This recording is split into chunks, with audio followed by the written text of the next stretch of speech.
Hello friends, veterans and well wishers, good morning. मैं आपको बताना चाहूँगा अभी जो सुप्रीम कोर्ट में जो केस चल रहा है आरपी के रूप में या गवर्नमेंट के एक्सटेंशन के रूप में, वहाँ से अभी कोई ऐसी सोल्यूशन नहीं है जो हमें खुश कर सके। अभी हम ये फौजी भाषा में ये कह सकते हैं जैसे थे। मेरे बनाए हुए वीडियो में जो कमेंट्स आए और जो परिस्थितियाँ बनी हुई हैं, उन सबको पढ़ने के बाद मैं एक निष्कर्ष पर पहुंचा कि क्या ये विसंगतियाँ JCOR के साथ की जाती हैं, ये स्वतः ही हो जाती हैं या जानबूझ करके की जाती हैं।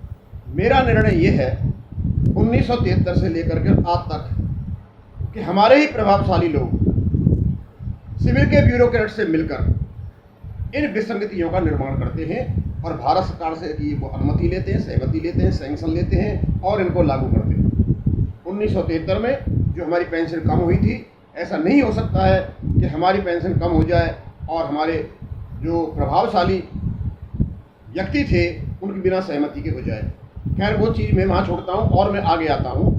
एक्चुअली आज मैं लाया था कि 7 CPC में जो 4 के साथ में 4 रैंकों के साथ में जो खेला हुआ है, आज मैं उसको लाना चाहता हूँ। और मैं ये चाहता हूँ कि ये जो आपके सर्कुलर्स हैं पब्लिक डोमेन में हैं, PCDA डाल करके सर्कुलर नंबर डालिए, चाहे सिविल के हों चाहे कोई भी हो, इस पर कोई सीक्रेट नहीं है, कोई कॉन्फिडेंशियल नहीं है, कोई भी इनको पढ़ सकता है, कोई भी उसको देख सकता है। हम नहीं देखते हैं, गूगल पर सारे कुछ पड़े हुए हैं। तो अब मैं ये चाहता हूँ कि ये जो विसंगतियाँ हुई हैं, कम से कम मैं उनको यहाँ अपने ही लोगों को बताऊं और उनको पता चले विसंगतियाँ कहाँ हुई हैं और इसका ज्ञान रखते हुए इन विसंगतियों के खिलाफ वो लड़ें और उनको पता चले क्या क्या हुआ है। तो चारों को आज मुझे लेना था।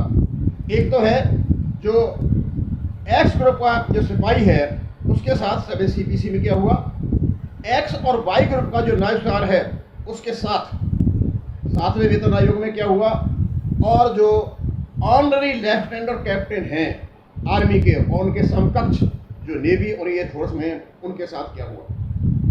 तो सबसे पहले मैं आपको ऑनररी लेफ्टिनेंट और कैप्टन के बारे में बताऊंगा। हो सकता है इसमें टाइम लग जाए तो दूसरों के बारे में कल के वीडियो में बताऊं, एक 10-15 मिनट का वीडियो होता है। तो मैं एक बात बताना चाहूँगा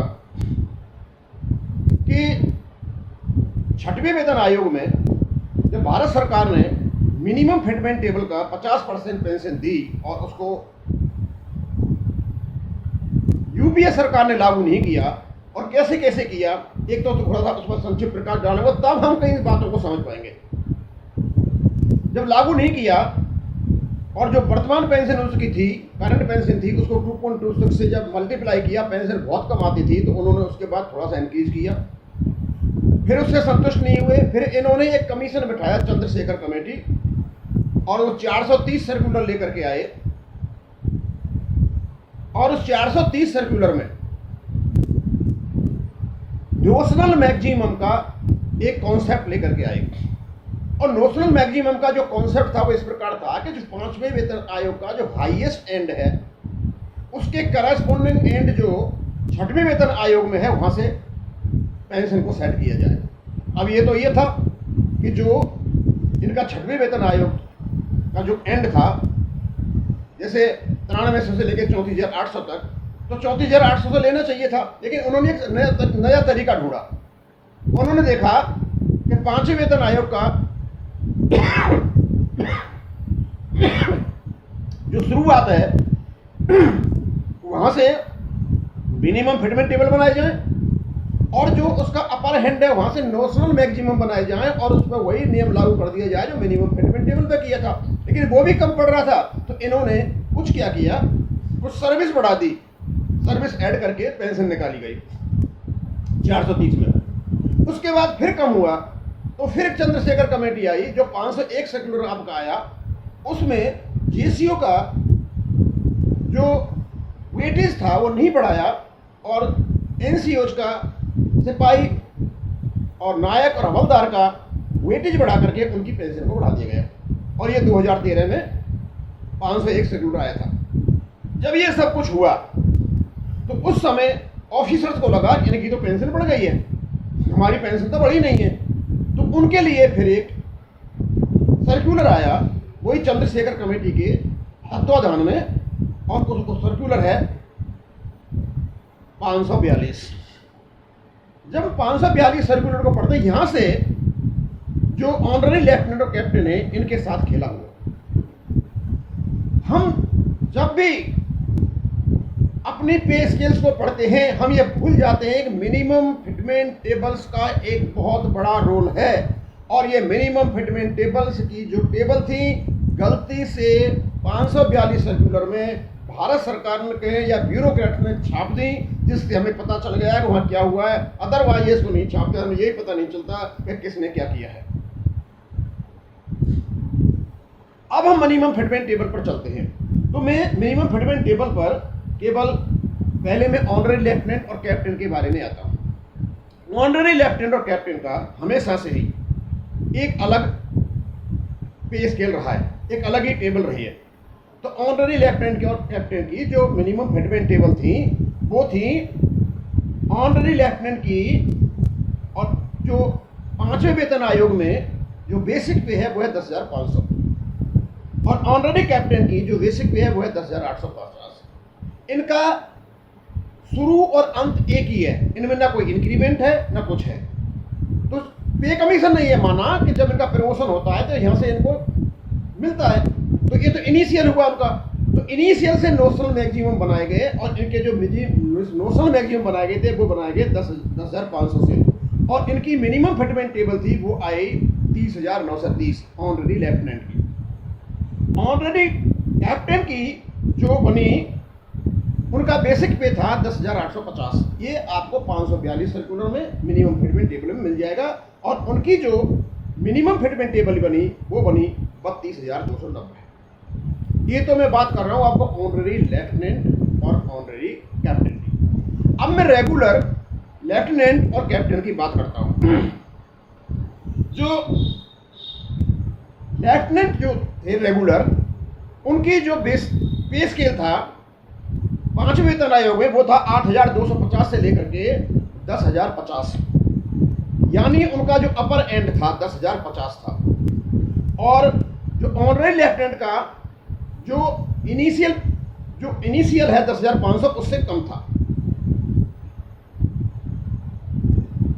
लेकिन और जो ऑनररी लेफ्टिनेंट था उनकी मिनिमम फिटमेंट टेबल बनी 8,250 से 27,000, और जो रेगुलर कैप्टन थे उनका जो शुरुआती जो बेस था 5वें वेतन आयोग का वो था 9,600, और उनकी जो मिनिमम फिटमेंट टेबल बनी वो बनी 30,700। यानी जो रेगुलर लेफ्टिनेंट था उसकी मिनिमम फिटमेंट टेबल में और जो ऑनररी लेफ्टिनेंट था उसकी मिनिमम फिटमेंट टेबल में 30,930 और 27,000 यानी 3,930 का फर्क था। ऑनररी लेफ्टिनेंट की मिनिमम फिटमेंट टेबल ज़्यादा थी और रेगुलर लेफ्टिनेंट की मिनिमम फिटमेंट टेबल कम थी। और इन मिनिमम फिटमेंट टेबल का निर्माण 6 CPC में 6वें वेतन आयोग में किया गया था। और सबसे बड़ी खूबी ये थी कि मिनिमम फिटमेंट टेबल को किसी भी प्रकार बदला नहीं जा सकता था। यदि उनको बदला जाता था तो उनका नाम बदल जाता। इन्होंने क्या किया, चंद्रशेखर कमेटी में जो हमारा 430 सर्कुलर नंबर 501 सर्कुलर में पेंशन बढ़ गई तो रास्ता तो कोई था नहीं इनके पास। अब ये कहां से निकालें, अपनी पे कैसे बढ़ाएं? तो एक नया तरीका ढूंढा गया, कमाल का तरीका था, समझ में नहीं आता ये किसने आइडिया दिया था उनको।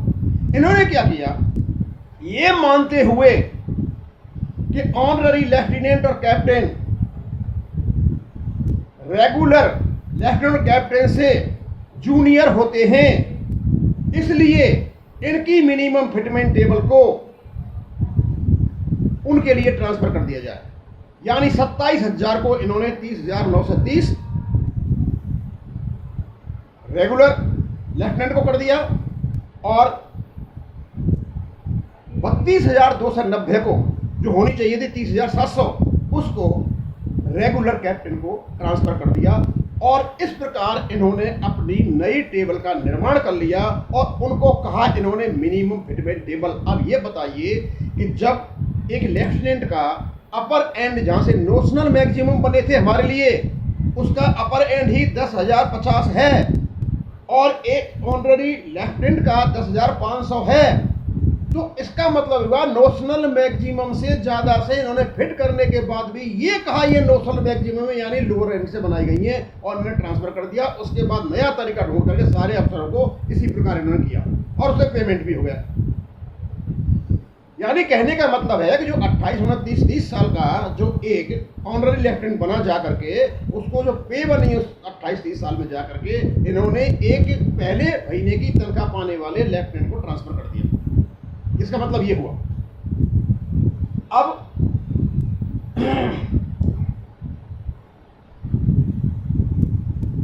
मैं ये बताना चाहूंगा आपको कि ये जो 5वें वेतन आयोग के आधार पर मिनिमम फिटमेंट टेबल बनाए गए थे, और ये मिनिमम फिटमेंट टेबल की सबसे बड़ी खूबी ये थी कि 6वें वेतन आयोग में ये माना गया था कि मिनिमम फिटमेंट टेबल के 50% से कम पेंशन नहीं होगी।